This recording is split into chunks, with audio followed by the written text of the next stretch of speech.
Chapter 5. The Pain Body. The greater part of most people's thinking is involuntary, automatic, and repetitive. It is no more than a kind of mental static and fulfills no real purpose. Strictly speaking, you don't think. Thinking happens to you. The statement "I think" implies volition. It implies that you have a say in the matter, that there's choice involved on your part. For most people, this is not yet the case. "I think" is just as false a statement as "I digest" or "I circulate my blood." Digestion happens, circulation happens, thinking happens. The voice in the head has a life of its own. Most people are at the mercy of that voice. They are possessed by thought, by the mind. And since the mind is conditioned by the past, you are then forced to reenact the past again and again. The Eastern term for this is karma. When you are identified with that voice, you don't know this, of course.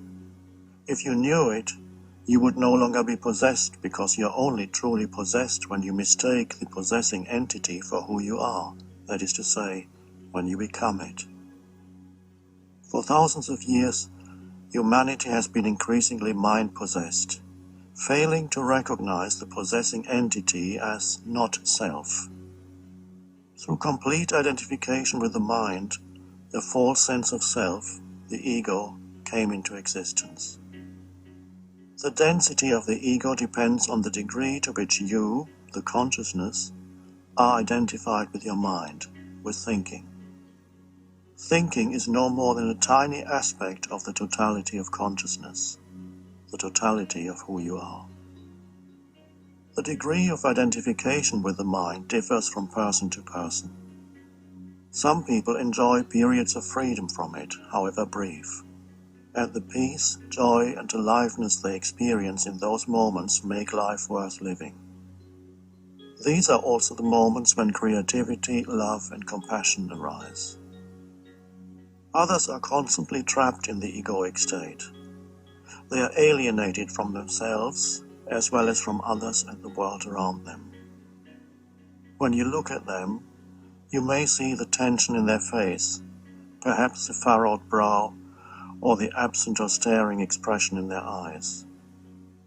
Most of their attention is absorbed by thinking, and so they don't really see you, and they are not really listening to you.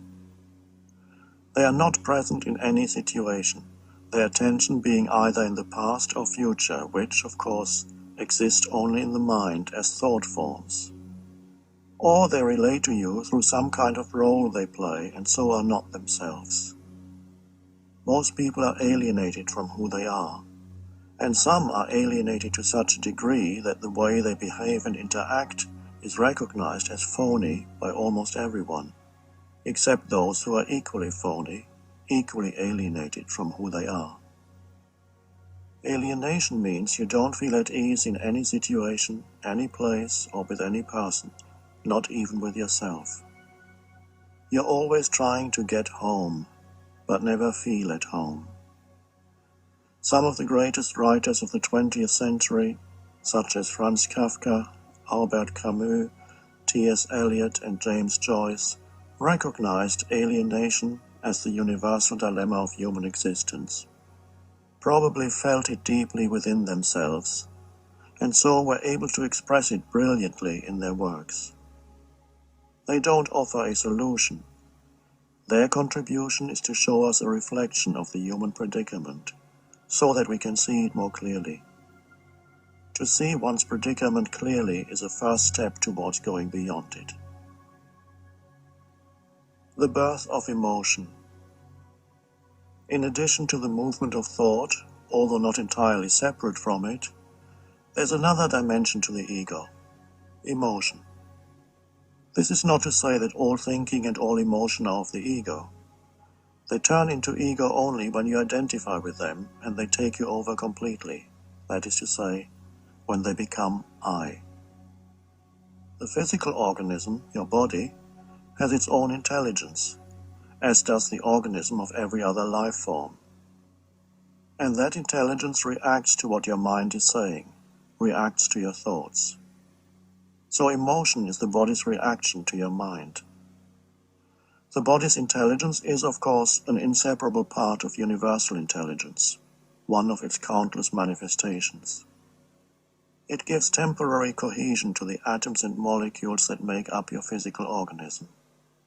It is the organizing principle behind the workings of all the organs of the body, the conversion of oxygen and food into energy, the heartbeat and circulation of the blood, the immune system that protects the body from invaders, the translation of sensory input into nerve impulses that are sent to the brain, decoded there, and reassembled into a coherent inner picture of outer reality. All these, as well as thousands of other simultaneously occurring functions, are coordinated perfectly by that intelligence. You don't run your body. The intelligence does. It also is in charge of the organism's responses to its environment. This is true for any life form.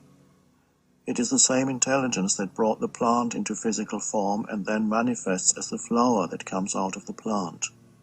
The flower that opens its petals in the morning to receive the rays of the sun and closes them at night time. It is the same intelligence that manifests as Gaia, the complex living being that is planet Earth.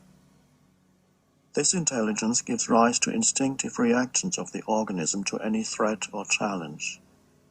It produces responses in animals that appear to be akin to human emotions: anger, fear, pleasure. These instinctive responses could be considered primordial forms of emotion.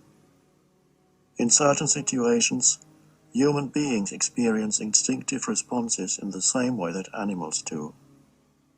In the face of danger, when the survival of the organism is threatened, the heart beats faster, the muscles contract, breathing becomes rapid in preparation for fight or flight. Primordial fear.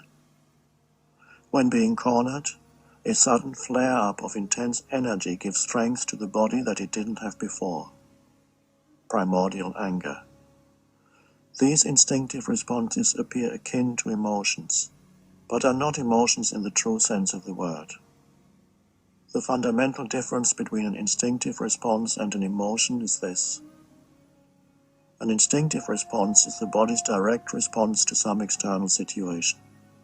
An emotion, on the other hand, is the body's response to a thought.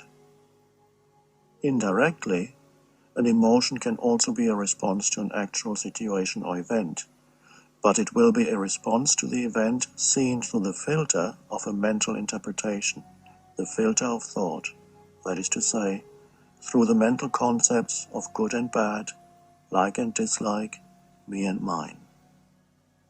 For example, it is likely you won't feel any emotion when you are told that someone's car has been stolen, but when it is your car, you will probably feel upset. It is amazing how much emotion a little concept like my can generate. Although the body is very intelligent, it cannot tell the difference between an actual situation and a thought. It reacts to every thought as if it were a reality.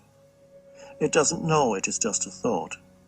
To the body, a worrisome, fearful thought means, I'm in danger, and it responds accordingly, even though you may be lying in a warm and comfortable bed at night. The heart beats faster, muscles contract, breathing becomes rapid. There's a build-up of energy, but since the danger is only a mental fiction, the energy has no outlet. Part of it is fed back to the mind and generates even more anxious thought. The rest of the energy turns toxic and interferes with the harmonious functioning of the body. Emotions and the ego. The ego is not only the unobserved mind, the voice in the head which pretends to be you, but also the unobserved emotions that are the body's reaction to what the voice in the head is saying.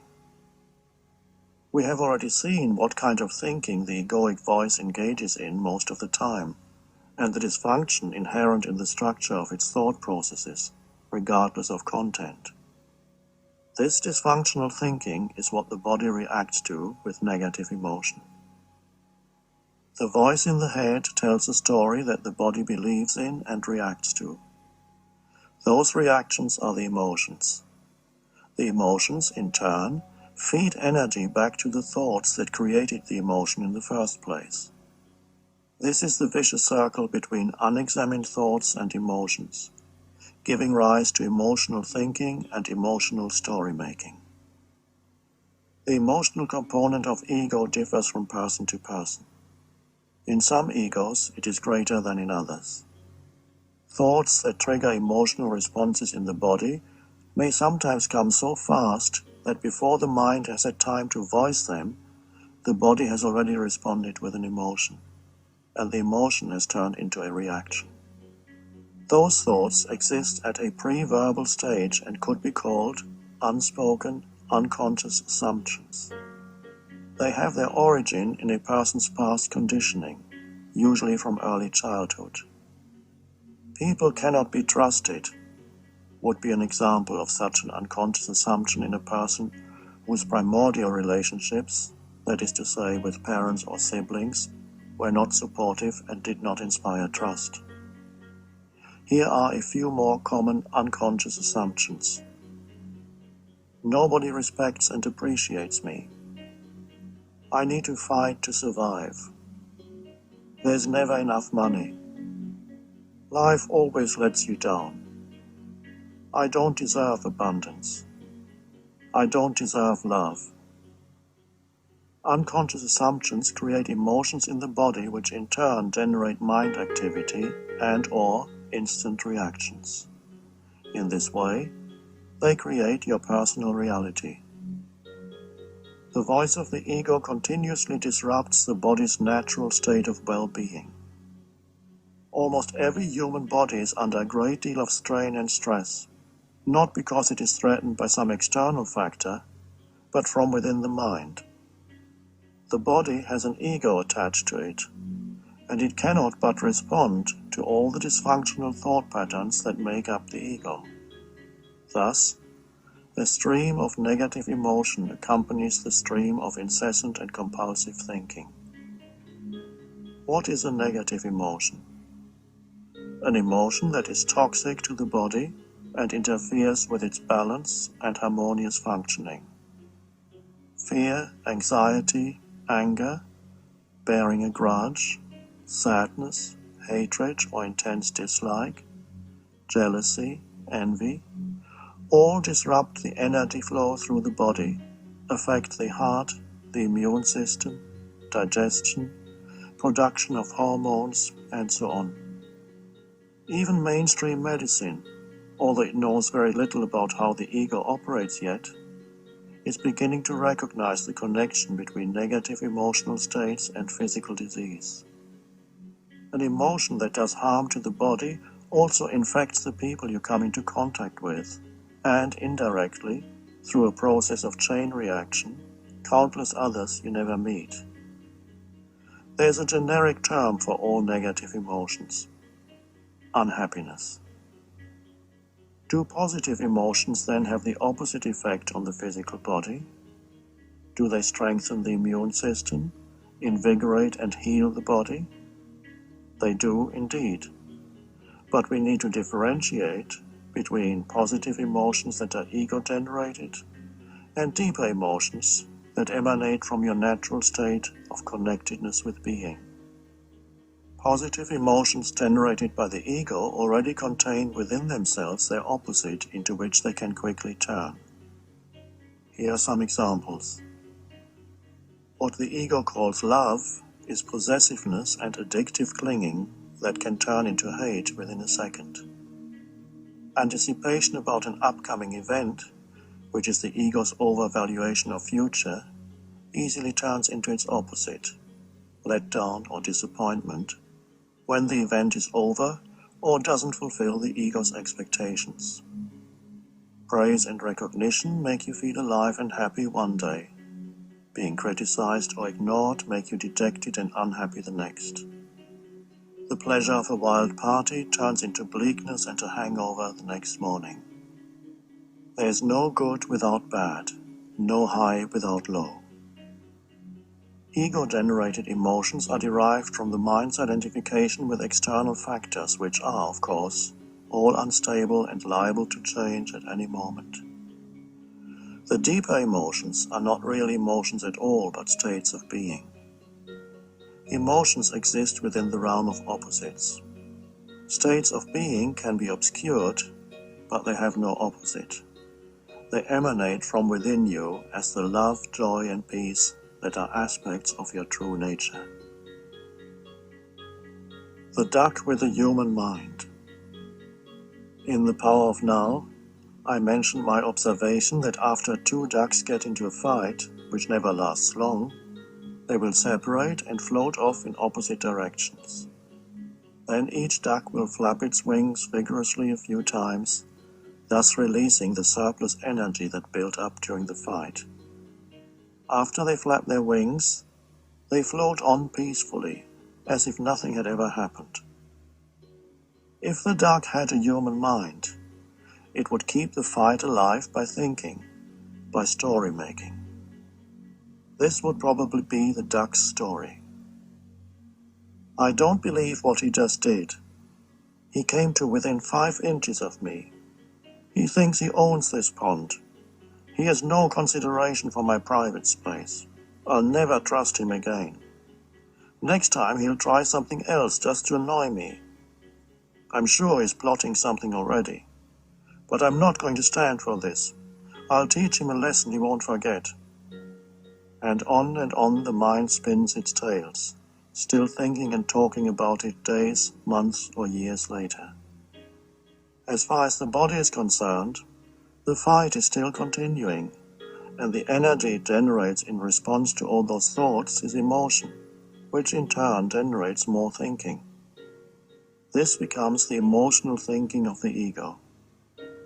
You can see how problematic the duck's life would become if it had a human mind. But this is how most humans live all the time. No situation or event is ever really finished. The mind and the mind-made me and my story keep it going. We are a species that has lost its way. Everything natural, every flower or tree, and every animal have important lessons to teach us if we would only stop, look, and listen. Our duck's lesson is this: flap your wings, which translates as let go of the story, and return to the only place of power, the present moment. Carrying the past. The inability, or rather unwillingness, of the human mind to let go of the past is beautifully illustrated in the story of two Zen monks, Tanzan and Aikido, who were walking along a country road that had become extremely muddy after heavy rains. Near a village, they came upon a young woman who was trying to cross the road, but the mud was so deep it would have ruined the silk kimono she was wearing. Tanzan at once picked her up and carried her to the other side. The monks walked on in silence. 5 hours later, as they were approaching the lodging temple, Aikido couldn't restrain himself any longer. "Why did you carry that girl across the road?" he asked. "We monks are not supposed to do things like that." "I put the girl down hours ago," said Tanzan. "Are you still carrying her?" Now imagine what life would be like for someone who lived like Aikido all the time, unable or unwilling to let go internally of situations, accumulating more and more stuff inside. And you get a sense of what life is like for the majority of people on our planet. What a heavy burden of past they carry around with them in their minds. The past lives in you as memories, but memories in themselves are not a problem. In fact, it is through memory that we learn from the past and from past mistakes. It is only when memories, that is to say, thoughts about the past, take you over completely that they turn into a burden, turn problematic, and become part of your sense of self. Your personality, which is conditioned by the past, then becomes your present. Your memories are invested with a sense of self, and your story becomes who you perceive yourself to be. This little me is an illusion that obscures your true identity as timeless and formless presence. Your story, however, consists not only of mental, but also of emotional memory, old emotion that is being revived continuously. As in the case of the monk who carried the burden of his resentment for 5 hours by feeding it with his thoughts, most people carry a large amount of unnecessary baggage, both mental and emotional, throughout their lives. They limit themselves through grievances, regret, hostility, guilt. Their emotional thinking has become their self, and so they hang on to the old emotion because it strengthens their identity. Because of the human tendency to perpetuate old emotion, almost everyone carries in his or her energy field an accumulation of old emotional pain, which I call the pain body. We can, however, stop adding to the pain body that we already have.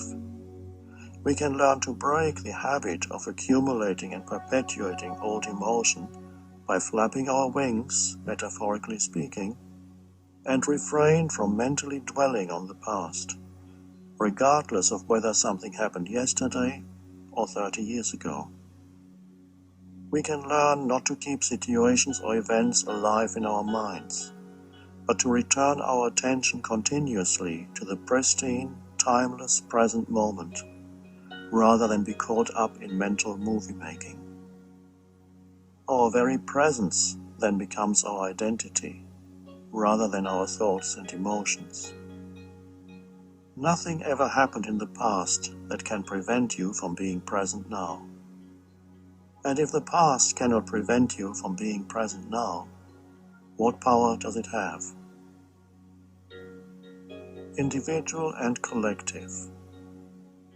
Any negative emotion that is not fully faced and seen for what it is in the moment it arises does not completely dissolve. It leaves behind a remnant of pain. Children in particular find strong negative emotions too overwhelming to cope with and tend to try not to feel them. In the absence of a fully conscious adult who guides them with love and compassionate understanding into facing the emotion directly, choosing not to feel it is indeed the only option for the child at that time. Unfortunately, that early defense mechanism usually remains in place when the child becomes an adult. The emotion still lives in him or her unrecognized and manifests indirectly, for example, as anxiety, anger, outbursts of violence, a mood, or even as a physical illness. In some cases, it interferes with or sabotages every intimate relationship. Most psychotherapists have met patients who claimed initially to have had a totally happy childhood, and later the opposite turned out to be the case. Those may be the more extreme cases, but nobody can go through childhood without suffering emotional pain. Even if both of your parents were enlightened, you would still find yourself growing up in a largely unconscious world. The remnants of pain left behind by every strong negative emotion that is not fully faced, accepted, and then let go of, join together to form an energy field that lives in the very cells of your body. It consists not just of childhood pain, but also painful emotions that were added to it later in adolescence and during your adult life, much of it created by the voice of the ego. It is the emotional pain that is your unavoidable companion when a false sense of self is the basis of your life. This energy field of old but still very much alive emotion that lives in almost every human being is the pain body. The pain body, however, is not just individual in nature. It also partakes of the pain suffered by countless humans throughout the history of humanity, which is a history of continuous tribal warfare, of enslavement, pillage, rape, torture, and other forms of violence. This pain still lives in the collective psyche of humanity and is being added to on a daily basis, as you can verify when you watch the news tonight or look at the drama in people's relationships. The collective pain body is probably encoded within every human's DNA, although we haven't discovered it there yet. Every newborn who comes into this world already carries an emotional pain body. In some it is heavier, more dense than in others. Some babies are quite happy most of the time. Others seem to carry an enormous amount of unhappiness within them. It is true that some babies cry a great deal because they are not given enough love and attention, but others cry for no apparent reason, almost as if they were trying to make everyone around them as unhappy as they are, and often they succeed.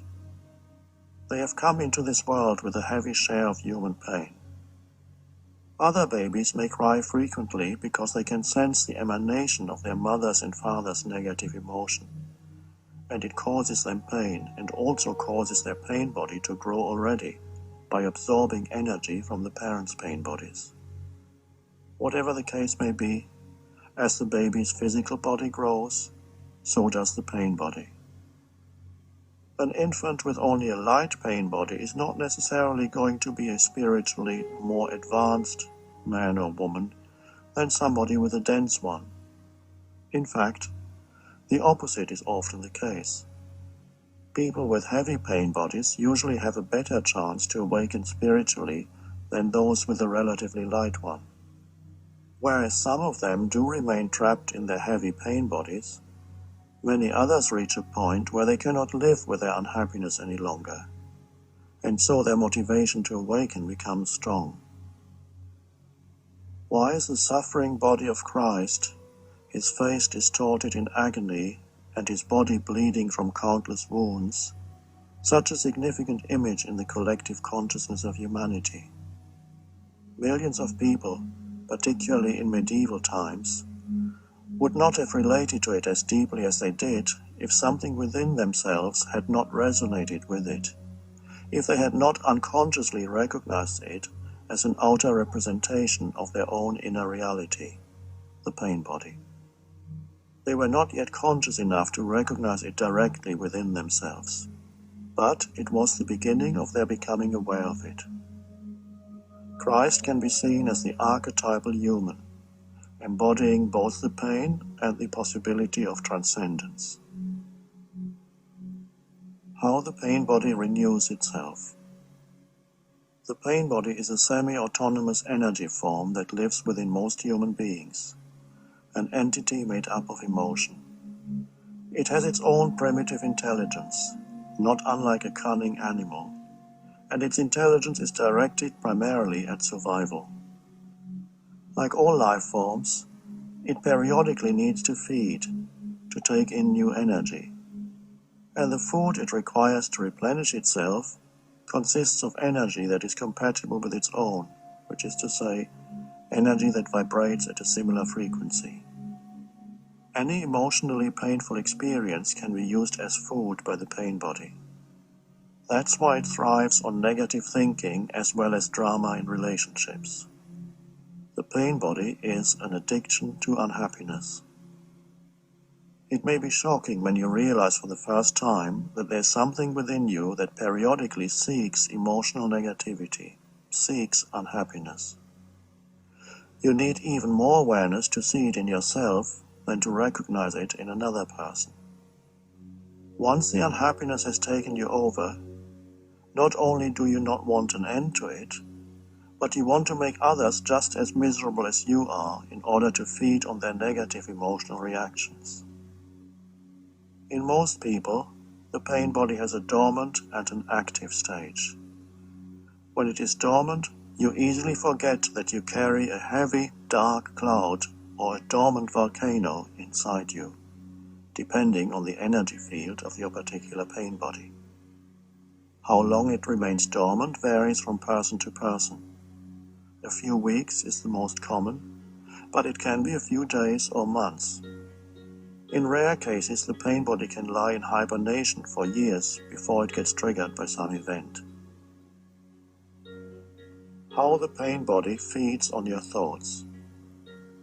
The pain body awakens from its dormancy when it gets hungry, when it is time to replenish itself.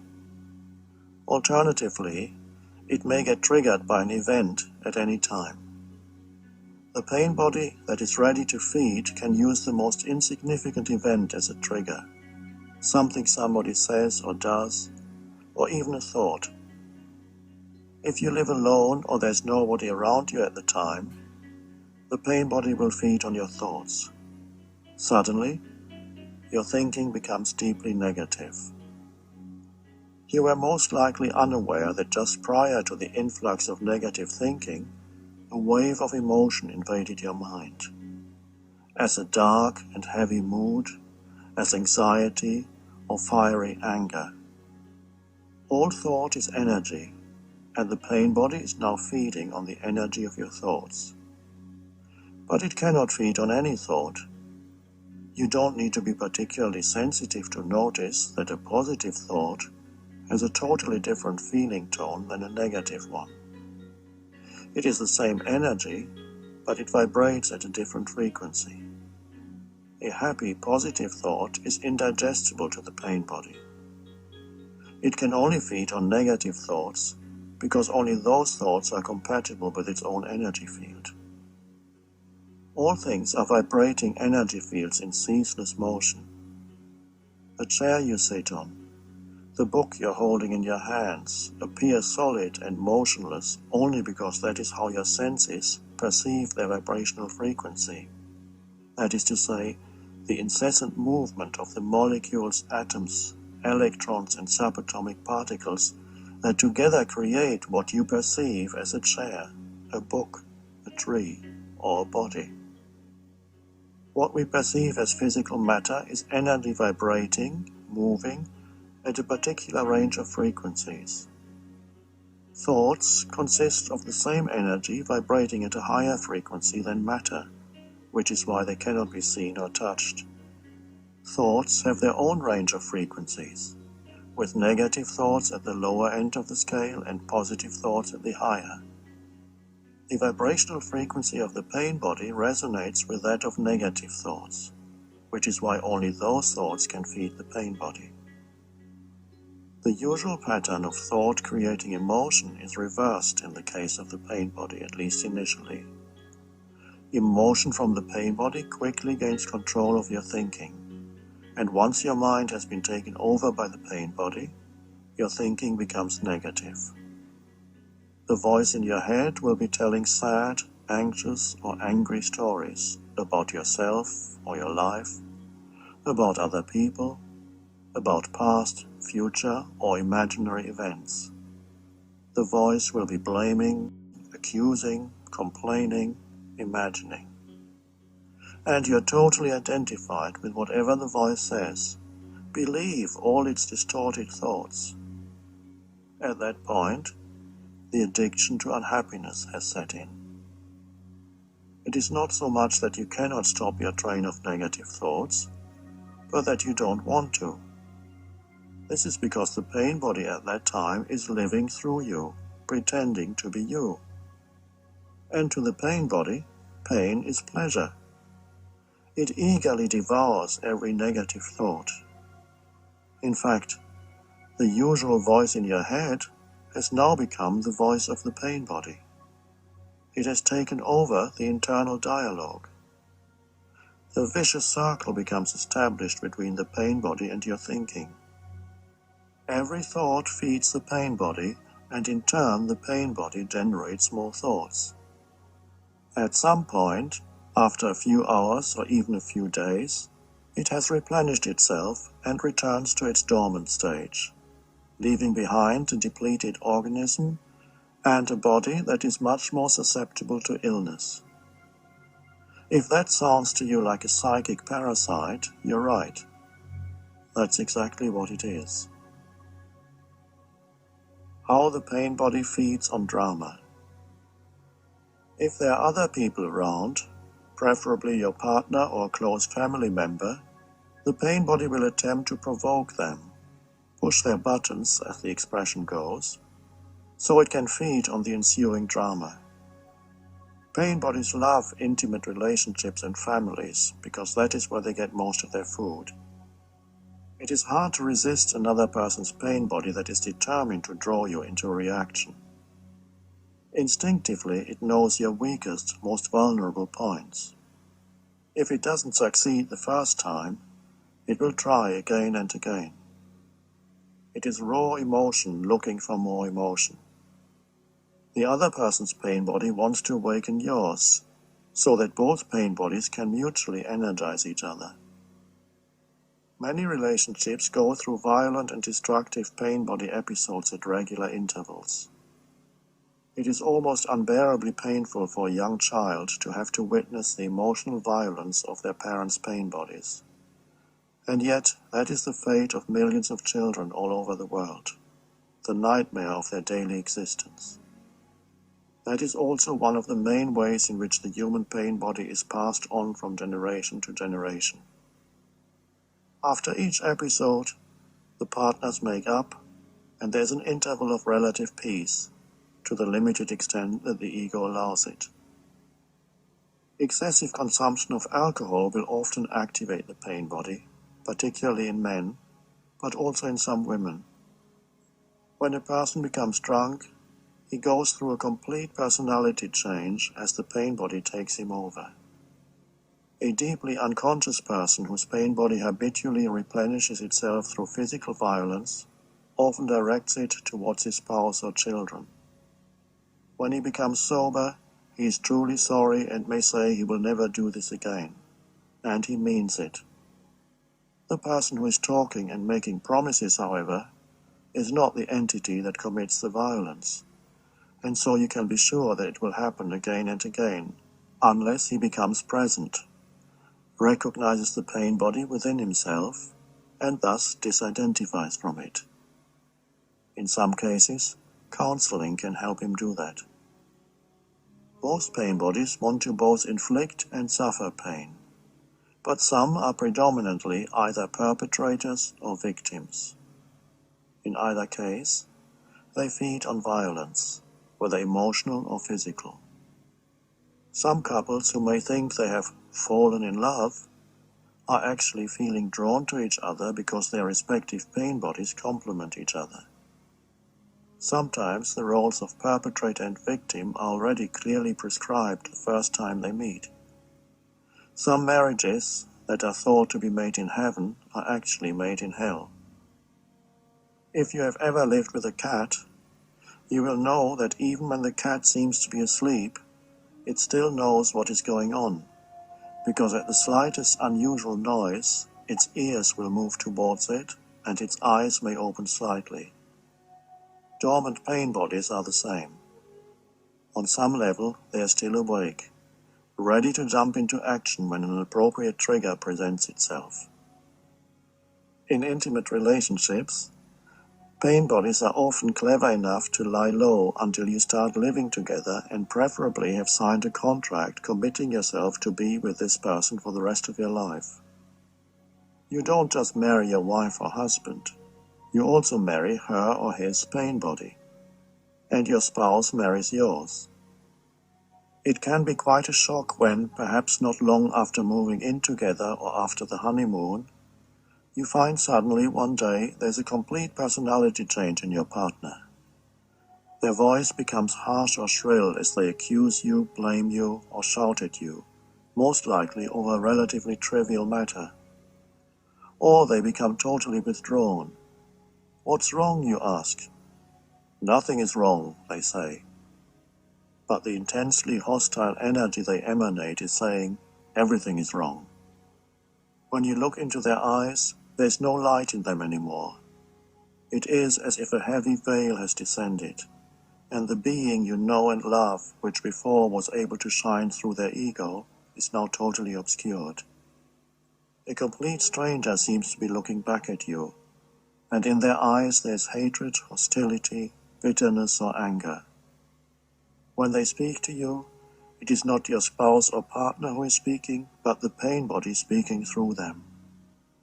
Whatever they are saying is the pain body's version of reality, a reality completely distorted by fear, hostility, anger, and a desire to inflict and receive more pain. At this point, you may wonder whether this is your partner's real face that you had never seen before, and whether you made a dreadful mistake in choosing this person. It is, of course, not the real face, just the pain body which temporarily has taken possession.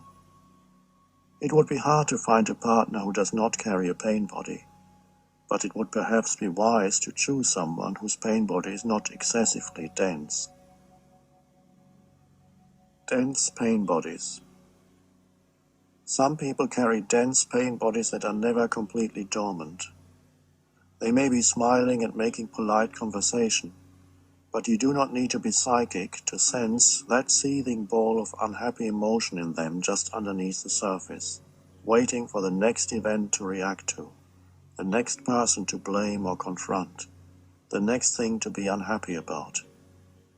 Their pain bodies can never get enough, are always hungry. They magnify the ego's need for enemies.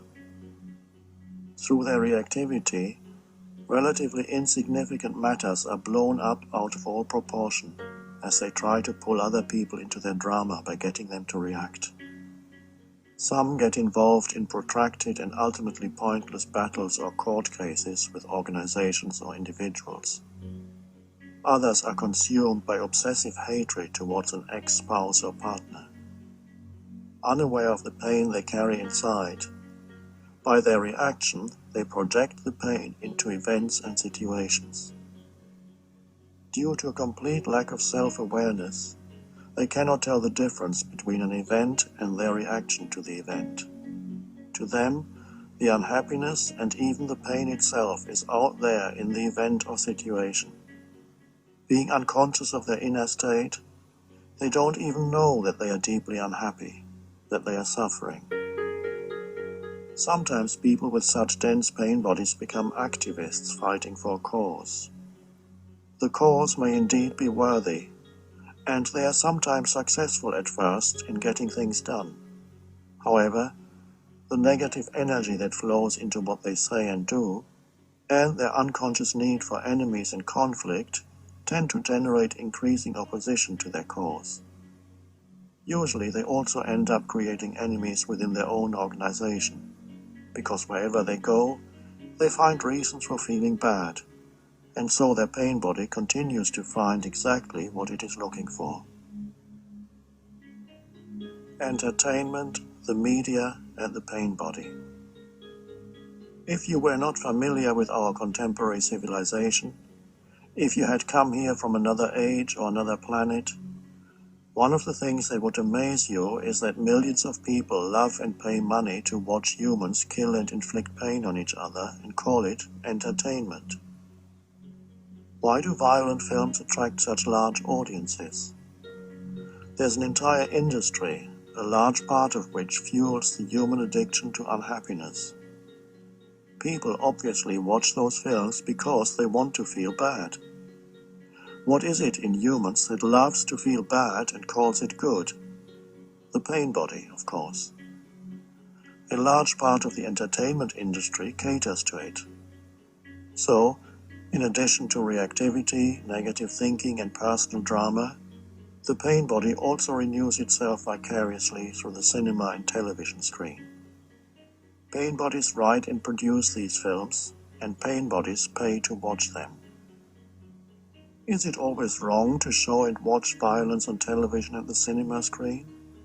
Does all such violence cater to the pain body? At the current evolutionary stage of humanity, violence is still not only all-pervasive, but even on the increase, as the old egoic consciousness, amplified by the collective pain body, intensifies prior to its inevitable demise. If films show violence in its wider context, if they show its origin and its consequences, show what it does to the victim as well as the perpetrator, show the collective unconsciousness that lies behind it and is passed on from generation to generation, the anger and hatred that lives in humans as the pain body, then those films can fulfill a vital function in the awakening of humanity. They can act as a mirror in which humanity sees its own insanity. That in you which recognizes madness as madness, even if it is your own, is sanity, is the arising awareness, is the end of insanity. Such films do exist, and they do not fuel the pain body. Some of the best anti-war films are films that show the reality of war rather than a glamorized version of it. The pain body can only feed on films in which violence is portrayed as normal or even desirable human behavior, or that glorify violence with the sole purpose of generating negative emotion in the viewer and so become a fix for the pain-addicted pain body. The popular tabloid press does not primarily sell news, but negative emotion, food for the pain body. Outrage screams the 3-inch headline, or bastards. The British tabloid press excels at this. They know that negative emotion sells far more papers than news does. There's a tendency in the news media in general, including television, to thrive on negative news. The worse things get, the more excited the presenters become, and often the negative excitement is generated by the media itself. Pain bodies just love it. The collective female pain body. The collective dimension of the pain body has different strands in it. Tribes, nations, races, all have their own collective pain body, some heavier than others, and most members of that tribe, nation, or race have a share in it to a greater or lesser degree. Almost every woman has her share in the collective female pain body, which tends to become activated particularly just prior to the time of menstruation. At that time, many women become overwhelmed by intense negative emotion. The suppression of the feminine principle, especially over the past 2,000 years, has enabled the ego to gain absolute supremacy in the collective human psyche. Although women have egos, of course, the ego can take root and grow more easily in the male form than in the female. This is because women are less mind-identified than men. They are more in touch with the inner body and the intelligence of the organism where the intuitive faculties originate. The female form is less rigidly encapsulated than the male, has greater openness and sensitivity towards other life forms, and is more tuned to the natural world. If the balance between male and female energies had not been destroyed on our planet, the ego's growth would have been greatly curtailed. We would not have declared war on nature, and we would not be so completely alienated from our being.